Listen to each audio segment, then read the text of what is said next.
Hi, I'm Eliza. And I'm Stephen. And we're from Derivan. What are we talking about today, Eliza? Today we are talking about clear sealer, and I've got some projects in mind and I've had some problems and I want you to talk me through it. So I've got a candle I want to decorate with kindy glitz. Cool. I've got a vase that I want to turn into a candle holder that I also want to decorate. It's going to go fit well. Yeah, it is just going to fit. Cool. If you force it. Indeed. Which I will. Okay. And I've had problems applying it. I want to talk about how you can, what's the process? Okay, what do I need to do? First thing, clear sealer.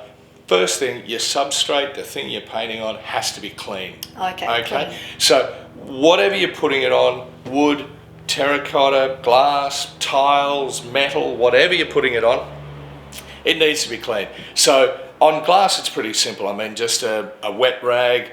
If it's a bit grotty, a wet rag with a bit of detergent, that sort of thing. Or you could just put it in the washing up. Leave it to dry, or you could put it in the washing up, give it to someone else to wash up even. Whatever you like.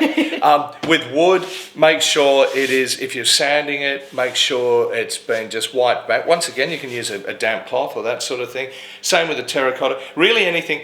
The big thing, make sure it's dust-free, make sure it's free of grease and grime. Really, basically, make sure there's nothing between what you're about to put down and the actual surface that you're trying to paint on. Okay? I'm going to start on this while we talk about this. Okay, because I want to talk about that because when I did it, there was pooling and I wasn't getting a really nice, luscious application. So and that makes total sense. Because the water doesn't really want to stick to the wax. The wax is an oil base, basically, and it doesn't want to, the water doesn't like that. Yeah. So I know a couple of candle makers. Oh, excellent. And candle painters, and what they quite often do is they'll actually wipe down very quickly with a bit of solvent, which actually gives some key. It actually softens it up a little bit, and that makes it stick. That's a little sort of trade secret there, and it makes the water-based stuff. It makes the water-based stuff stick really well. And the second thing is you just keep working it. Yeah, You've actually got to, rather than just sort of going up and down. Oh, I just went ching, and I went, oh, that hasn't worked. It just breaks down the surface tension enough that you'll get some adhesion. You don't have to do it much either, do you? No, not really. And I mean, look, it's not going to bond as well as it would do to the wood because the candle itself is really soft. You're going to scratch it, but that will hold it together. That'll actually make it a bit stronger as well, and that'll be a perfect surface to paint on. So when we get to the wood, really it's just a matter of making sure it's clean, as we mentioned. Dust-free. The reason you would use the clear sealer over some of the other mediums that you might have available is, even though they're all acrylics, this guy's got really long chemical chains or molecular chains.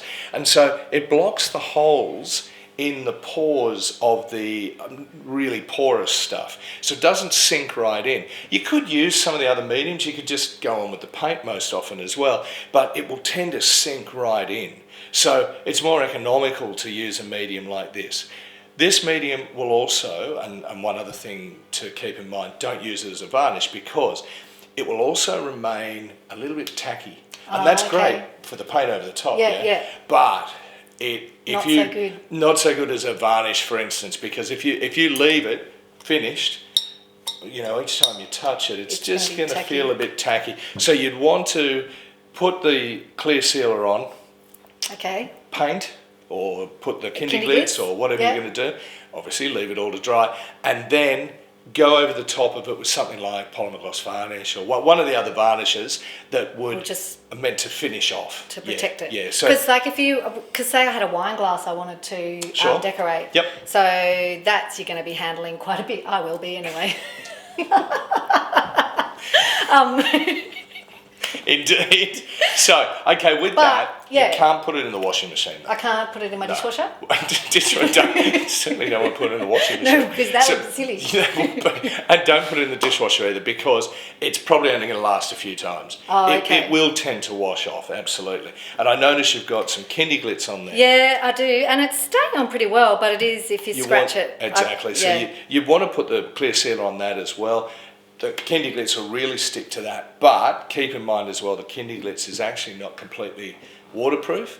So you want to put the varnish over the top of all of that, the polymer gloss varnish for instance. If you did that, that'll actually work really well. It might last in the dishwasher. It won't last in the washing machine. It might last in the dishwasher, but only for a dozen washes. Oh, okay. So it's really meant for sort of ornamental or non-utility. Like my project here. Exactly right. Yep. Okay, so we've talked about the substrates. One other thing I do want to mention with more what we don't have here at the moment, but for doing mural work or that sort of thing, you use the clear sealer on brickwork or even very new concrete where you're worried about things leaching out. With the wood, it stops tannins leaching through, but That's also nice. with concrete and bricks, it stops salts and those sort of things leaching through. Okay, so you're putting the clear sealer over the top, or sort of to create a barrier. To create a barrier, and then you go over it with a gesso, or you could go straight onto it with the paint. And the other bonus, I guess, as well, is that with these porous surfaces like concrete or even this pot, is that when you're painting it, it's going to be a nice surface to paint on. It's not going to suck up the paint. Yeah, that's right. It's not going to be sort of like. So does it mean you'd use less paint? Absolutely. So that's another bonus. Yeah, definitely. Yep. Okay. Definitely. So we've gone through. Obviously, it's all water wash up, and we've gone through all the surfaces. And it's white and it dries clear. That's it. So we've got that one. I think we're that's done. it. So I'm ready to go on my project. Fantastic. Excellent. Thanks. Thanks for watching. Bye. Bye.